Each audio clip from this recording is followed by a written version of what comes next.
नमस्कार दोस्तों, स्वागत है आपका बिहार समाचार में। तो चलिए बिहार की 10 प्रमुख बड़ी खबरों के बारे में जानते हैं। तो खबरों की ओर रुख करने से पहले एक नजर हेडलाइंस पर। एनएसएमसीएच में कोरोना का टीकाकरण शुरू, डायरेक्टर और कर्मियों को दिया गया टीका। मैट्रिक परीक्षा में चोरी करने पर 6 महीने की जेल, बिहार के सभी एसपी और डीएम को लिखा गया पत्र। किसानों के समर्थन में महागठबंधन ने बनाई मानव श्रृंखला, बुद्ध स्मृति पार्क के पास लाइन में लगे तेजस्वी। पटना नगर निगम की मंजूरी के बगैर खड़ा हो गया रूबन हॉस्पिटल, रेरा ने आवासीय भवन में अस्पताल बनाने पर किया शो कॉज। नीतीश सरकार ने राजस्व अधिकारियों को दी बड़ी जिम्मेदारी, अब जाति और आय प्रमाण पत्र जारी करेंगे। बिहार के 9 सहकारी बैंकों पर सरकार कसेगी नकेल, अपने हाथों में प्रबंधन लेने की तैयारी। राशन कार्ड में परिवार के छोटे सदस्यों का नाम जुड़वाने का मौका, ऐसे करे आवेदन। 7 फरवरी को मनेगा विधानसभा का स्थापना दिवस, विधायकों को बापू का उपदेश पढ़ाया जाएगा। जिले के कई थानेदारों का तबादला, लॉ एंड ऑर्डर कंट्रोल करने के लिए एसपी ने किया ट्रांसफर। अपराधियों ने पुलिस को दिखाया ठेंगा,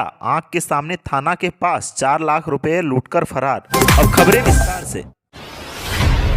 एटा के अमहरा स्थित Netaji Subhash medical college and hospital में शनिवार को कोरोना के खिलाफ टीकाकरण की शुरुआत हो गई। संस्थान के प्रबंध निदेशक कृष्ण मुरारी ने टीकाकरण अभियान का शुभारंभ किया। पहला टीका अस्पताल के प्रशासक अर्नब चक्रवर्ती ने लिया, उसके बाद अस्पताल के डॉक्टर और कर्मियों को टीका दिया गया। शनिवार को अस्पताल के प्रबंध निदेशक कृष्ण मुरारी ने भी टीका लगवाया।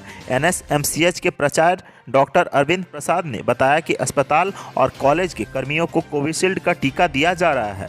310 कर्मियों को टीका लगना है, जिसमें पहले दिन ही 150 से ज़्यादा कर्मियों को टीका लगा दिया गया है। उन्होंने बताया कि किसी भी कर्मी को कोई रिएक्शन या परेशानी नहीं हुई है, सब कुछ अच्छे तरीके से हुआ। सरकार के सभी गाइडलाइंस का अनुसरण किया गया। अगला डोज 27 फरवरी को दिया जाएगा। एनएसएमसीएच के प्राचार्य ने टीकाकरण करवाने के लिए सरकार को धन्यवाद दिया। संस्थान के प्रबंध निदेशक ने भी सरकार के प्रति आभार प्रकट किया। जानकारी के मुताबिक कुछ दिन पहले अस्पताल के कुछ नर्स को पीएमसीएच में ट्रेनिंग के लिए गई थी, वहां उन्हें टीकाकरण का तरीका बताया गया था। बिहार विद्यालय परीक्षा समिति की इंटरमीडिएट और मैट्रिक परीक्षाओं की तैयारियां पूरी हो चुकी है। इंटरमीडिएट की परीक्षा 1 से 13 फरवरी तक चलेगी, जबकि मैट्रिक की परीक्षा 17 से 24 फरवरी तक होगी। कदाचार मुक्त परीक्षा को लेकर बिहार के सभी जिलों के एसपी और डीएम को पत्र लिखा गया है। बिहार विद्यालय परीक्षा समिति की ओर से शिक्षा पदाधिकारी और केंद्राधीक्षकों को कई महत्वपूर्ण निर्देश दिए गए हैं। कोरोना संक्रमण को देखते हुए बिहार विद्यालय परीक्षा समिति ने इस बार कई नई गाइडलाइंस जारी की है। सरकार इस बार कदाचार मुक्त परीक्षा को लेकर भी आयोग अधिक गंभीर है। अब परीक्षा के दौरान कदाचार करते हुए अगर किसी को पकड़ा गया तो उसे 2000 रुपये का जुर्माना भरना होगा या फिर 6 महीने की जेल की सजा होगी। जरूरत पड़ने पर दोनों सजा एक साथ भी हो सकती है।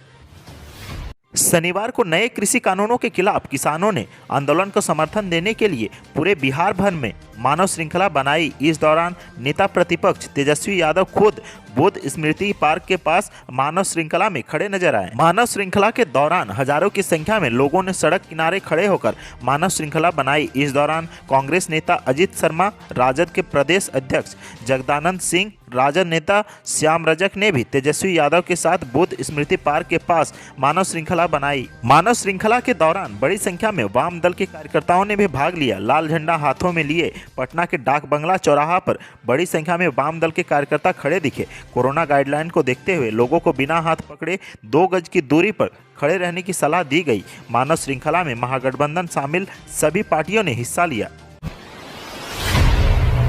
पटना के रूबन अस्पताल प्रबंधन के सामने बड़ी मुश्किल खड़ी हो गई है। पाटलिपुत्र इलाके में पटना का रूबन अस्पताल चल रहा है, लेकिन इसके निर्माण के लिए पटना नगर निगम की मंजूरी नहीं ली गई है। रेरा ने इस मामले को गंभीरता से लिया है और उसने तो शो कॉज भी जारी कर दिया है। रेरा की तरफ से रूबन अस्पताल प्रबंधन को शो कॉज जारी कर पूछा गया है कि उसने आखिर आवासीय भवन का उपयोग निजी अस्पताल के तौर पर करना कैसे शुरू कर दिया। पाटलिपुत्र कॉलोनी के 15A एक आवासीय परिसर है। नगर निगम की अनुमति के बगैर इसमें निजी अस्पताल चलाया जा रहा है। इसे लेकर रूबन अस्पताल प्रबंधन से स्पष्टीकरण मांगा गया है। पाटलिपुत्र कॉलोनी में पटना नगर निगम के स्वामित्व और अनुमोदन के बिना वह कैसे आवासीय भवन का उपयोग निजी अस्पताल के रूप में कर रहे हैं। आपको बता दें कि रूबन अस्पताल प्रबंधन ने यह जमीन अग्रणी ग्रुप ऑफ कंपनीज से खरीदी थी। अग्रणी ग्रुप ऑफ कंपनीज से जुड़े मामलों की सुनवाई करते हुए रेरा ने रूबन अस्पताल प्रबंधन को जमीन की राशि में से लगभग 2 करोड़ रुपये रेरा को देने के लिए कहा गया है।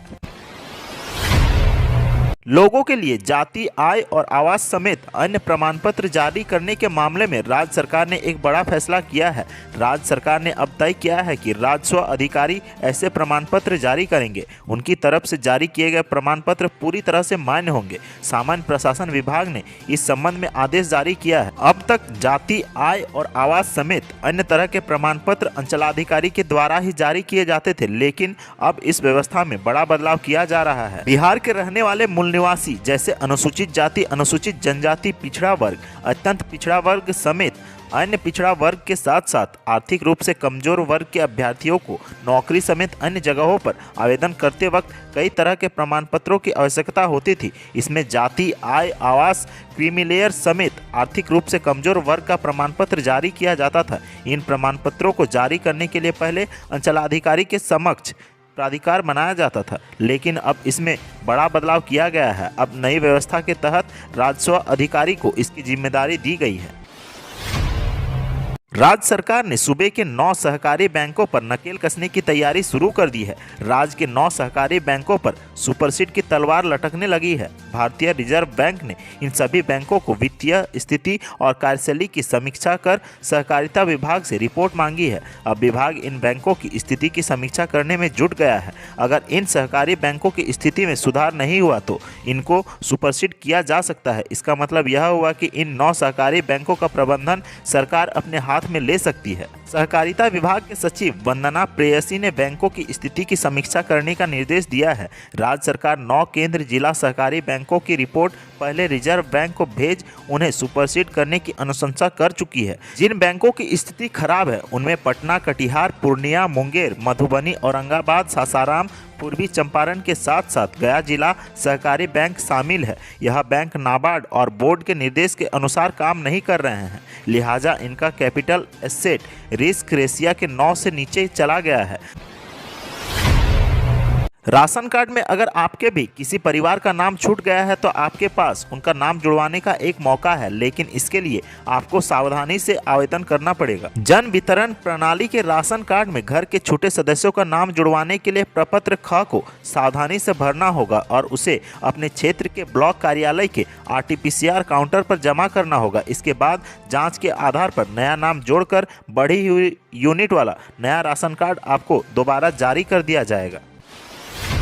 बिहार विधानसभा का स्थापना दिवस समारोह 7 फरवरी को मनाया जाएगा। बिहार विधानसभा के अध्यक्ष विजय कुमार सिन्हा ने बताया कि हर साल की भांति इस साल भी बड़े धूमधाम से स्थापना दिवस का कार्यक्रम आयोजित किया जाएगा। विधानसभा के शताब्दी वर्ष पर बृहद समारोह का आयोजन किया जाएगा। इस कार्यक्रम को लेकर संयुक्त अधिवेशन बुलाया जा रहा है। सीएम नीतीश कुमार स्थापना दिवस कार्यक्रम का उद्घाटन करेंगे। शनिवार को बिहार विधानसभा अध्यक्ष विजय कुमार सिन्हा ने बताया कि आगामी 7 फरवरी को बिहार विधान का 100वां स्थापना दिवस मनाया जाएगा। महात्मा गांधी की पुण्यतिथि पर उनके प्रतिमा पर माल्यार्पण करने के बाद विजय सिन्हा ने कहा कि गांधी के 7 सामाजिक पाप कर्मों से जनप्रतिनिधियों और युवाओं को सीखने की जरूरत है।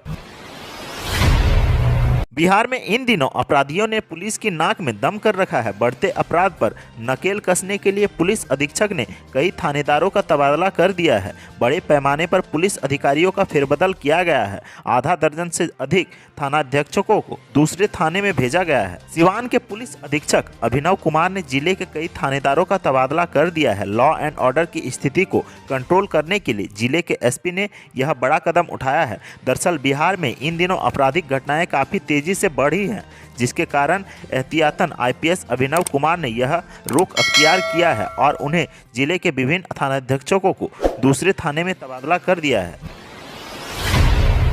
बिहार में इन दिनों अपराधियों ने पुलिस की नाक में दम कर रखा है। ताजा मामला समस्तीपुर जिले का है, जहां बदमाशों ने पुलिस को ठेंगा दिखाया। थाना के गेट के पास पुलिस के आंख के सामने अपराधी 4 लाख रुपए एक व्यक्ति से लूटकर फरार हो गए। समस्तीपुर पुलिस इस घटना की छानबीन में जुटी हुई है। वारदात समस्तीपुर जिले के नगर थाना इलाके की है, जहां थाना के गेट के पास अपराधी 4 लाख रुपए लूटकर फरार हो गए। हालांकि इस दौरान एक महिला पुलिस की बहादुरी से एक अपराधी को पकड़ लिया गया है, लेकिन उसका दूसरा साथी रोकड़ा लेकर फरार होने में सफल रहा। बताया जा रहा है कि दूसरा अपराधी एक बाइक से जा रहे दंपत्ति से 4 लाख रुपए रखे बैग को लूटकर भीड़भाड़ वाले बाजार में आसानी से निकल गए। तो आज की सुर्खियों में बस इतना ही। बिहार से जुड़ी खबरों के लिए सब्सक्राइब करें हमारे चैनल को और साथ ही साथ अपने दोस्तों और रिश्तेदारों में शेयर जरूर करें। धन्यवाद।